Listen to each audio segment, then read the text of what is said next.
ఎన్నికల సమయంలో ఇచ్చిన హామీలను కూటమి ప్రభుత్వం నెరవేరుస్తుందని హిందూపురం ఎమ్మెల్యే బాలకృష్ణ అన్నారు. గత ఎన్నికల సమయంలో ఇచ్చిన హామీల్ని వైసీపీ నెరవేర్చలేకపోయిందని ఆయన ధ్వజమెత్తారు.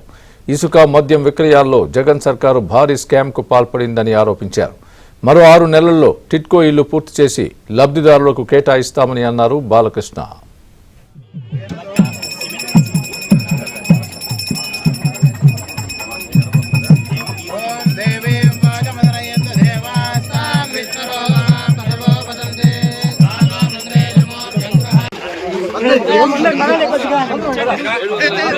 ఆయన ధ్వజమెత్తారు. ఇసుక మద్యం విక్రయాల్లో జగన్ సర్కారు భారీ స్కామ్కు పాల్పడిందని ఆరోపించారు. మరో 6 నెలల్లో టిట్కో ఇల్లు పూర్తి చేసి లబ్ధిదారులకు కేటాయిస్తామని అన్నారు బాలకృష్ణ.